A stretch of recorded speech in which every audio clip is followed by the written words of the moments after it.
इस उपचुनाव पर हमारी जो है वो जनता जननायक पार्टी की पहली नींव जो हमने रखी थी वो पांडु पिंडारा की धरती पे रैली करके रखी थी। और उस रैली में जो आपने प्यार और स्नेह दिया, जो आपने दिग्विजय दुष्यंत और अजय जी के कहने पे आप लोगों ने जो साथ जो बच्चों का दिया है, वो हमने पहली नींव जो रखी थी वो पांडु पिंडारा पे रखी थी। वो जो नींव हमने रखी थी वो ऐसी नींव हम लोगों ने रखी जनता जननायक पार्टी की कि सारी पार्टियां, चाहे वो छोटी हो चाहे वो बड़ी हो, चाहे जिसने हमें पार्टी से निकाला, दिग्विजय दुष्यंत और अजय सिंह को निकाला, चाहे वो लोग हो, सबके सब पार्टियों की जो है ना वो चौखटें बिल्कुल हिल चुकी है उस पांडु पिंडारा की रैली से। और जो दूसरी ईंट हम लगाने जा रहे हैं वो ये है कि ये जो उपचुनाव जो हो रहा है, अगर हम इसमें भारी मतों से दिग्विजय सिंह चौटाला को, जो आपका जनता जननायक पार्टी का उम्मीदवार है, कप प्लेट जिसका निशान है, अगर हम दिग्विजय को जिताकर विधानसभा पहुंचाते हैं तो ये हमारी जो पार्टी की होगी, ये आप ये मानो कि ये जो अब बीच में बहुत बड़ा एक स्तंभ खड़ा करते हैं ना, चौखट जो लगाते हैं लकड़ी की, ये सबसे बड़ी दूसरी हमारी जो नींव है वो ये उम्मीदवार जो आपको दिया है, इसको जिता के जो हम बेचेंगे ना विधानसभा में, ये हमारी सबसे बड़ी दूसरी जीत होगी। क्योंकि इसी जीत के आधार पे जो आगे विधानसभा के इलेक्शन आएंगे उसमें हमको इतना जोर नहीं लगाना पड़ेगा। वैसे ही दूसरी पार्टियों की जनता जननायक पार्टी का जब नाम आता है ना, मुझे लगता है आधी की चोटी में तो वैसे ही पसीना आ चुका है अब आजकल, बहुत ज्यादा घबराते लोग, और आधे तो वैसे घबरा रहे आजकल, कप प्लेट में चाय नहीं पीते। कहते जब हम कप प्लेट में चाय पीते ना तो हमें दिग्विजय और दुष्यंत दिखाई देते हैं, कोई कहता हमें अजय सिंह जी दिखाई देते हैं। तो जनता जननायक पार्टी जो है वो चोई देवलाल की नीतियों की पार्टी है। जैसे कि दादाजी ने पेंशन शुरू करके एक नई मिसाल कायम की थी हरियाणा में, चाहे वो 100 रुपए से शुरू की थी, क्योंकि उस टाइम में 100 रुपए बहुत ज्यादा होते थे। आप मान के चलो कि चोई देवलाल की नीतियों की पार्टी है, इसमें हर वही काम होएगा जो दादाजी की सोच थी। अजय सिंह की सहनशीलता इस पार्टी को खड़ा करने में, ये अजय सिंह जी की जो पार्टी है ना, इसमें हर आदमी का, ये एक परिवार की पार्टी नहीं है। ये यहाँ आपको किसी से मिलने के लिए किसी के बिचौले की जरूरत नहीं पड़ेगी। ये पार्टी जनता जननायक पार्टी जो है वो आपकी पार्टी है। और कांग्रेस वाले वोट मांगने आते हैं, मैं जगह जगह लिखा हुआ देख रही हूँ कि हम जींद की दिशा बदल देंगे, जींद को एक नई दिशा देंगे, तस्वीर बदल देंगे। आप उन लोगों से ये बात जरूर पूछना कि 10 साल आप लोगों ने कांग्रेस ने राज किया था, ये जींद तो यही थी ना, क्यों नहीं बदला इस जींद को, क्यों नहीं इसकी तस्वीर बदली। और बीजेपी को 4.5 साल हो गए। मिडा अंकल मेरे बिल्कुल पड़ोस में बैठते थे, मैं कहती हूँ उन्होंने इतनी कोशिश की थी कि कोई ना कोई काम हो जाए, पर इनके कानों पे जूं भी नहीं रोंगी। इन्होंने एक भी काम ऐसा नहीं किया कि जो हम ये कहे भी बीजेपी आने के बाद में 4.5 साल में जींद की कोई तस्वीर बदली। आज ये जींद में सड़कें उखाड़ के फेंक रहे हैं, ये सड़कें इसलिए उखाड़ के फेंक रहे हैं ताकि लोगों पे दबाव बने कि हम अगर बीजेपी को वोट नहीं देंगे तो हमारा काम पूरा नहीं होगा। तो आप ये मान के चलो कि ये सड़कें, जींद का विकास जो है ना वो जन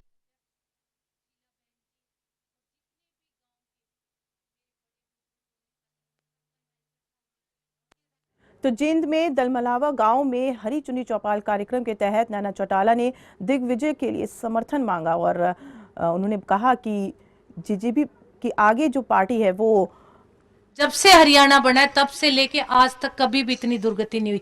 आज जब हम घरों से बाहर निकलते हैं तो हर माँ बेटी को ये फिक्र रहती है कि हमारी बच्चियां घर में सुरक्षित आएंगी भी नहीं आएंगी, चाहे वो बड़ी बहन हो चाहे वो छोटी बच्ची हो। यहाँ तक इन दरिंदों ने तो 4.5 साल की 3-6 महीने 3 महीने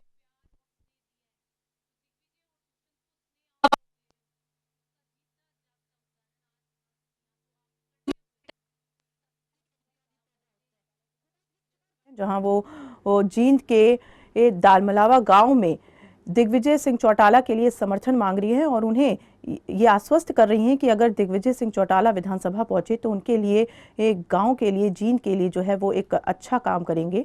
और साथ ही वो अपील कर रही हैं, एक भी बच्चा नौकरी नहीं लगा तो जो बच्चे खाली घूम रहे हैं वो इसी टाइप के काम करेंगे ना, क्योंकि खाने पीने को तो कुछ है नहीं।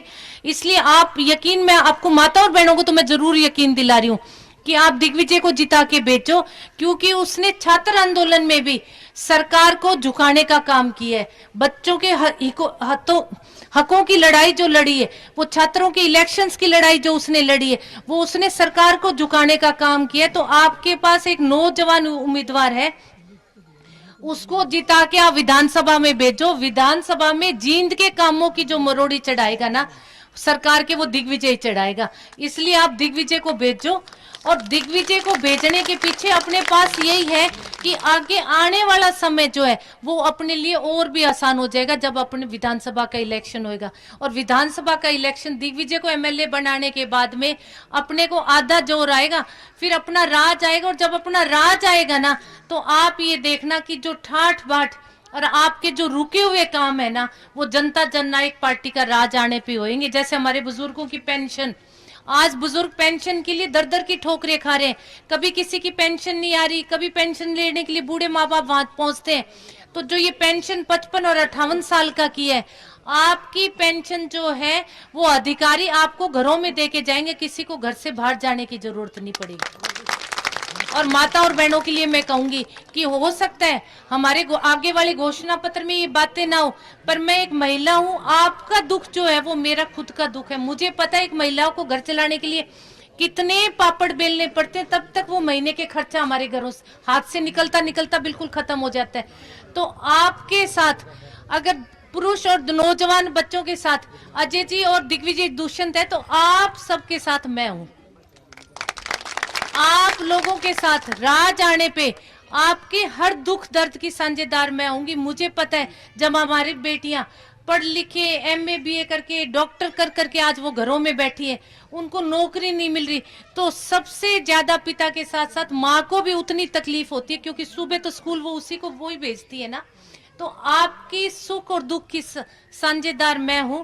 बस आप दिग्विजय को जिताकर कप प्लेट के निशान पे मोहर लगा के विधायक बना के आप चंडीगढ़ भेजने का काम करो।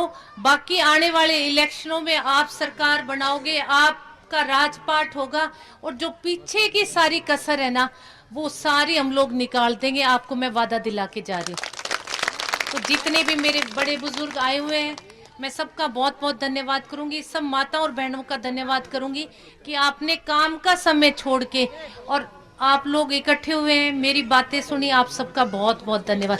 और पार्टी में बीजेपी छोड़ के कांग्रेस, आज कांग्रेस छोड़ के जनता जननायक पार्टी में शामिल हुए Dinesh, Naresh son of Shamu, Deep son of Bareram, ये सारे पार्टी में शामिल हुए हैं। इनको हम झंडा देके सम्मानित करेंगे।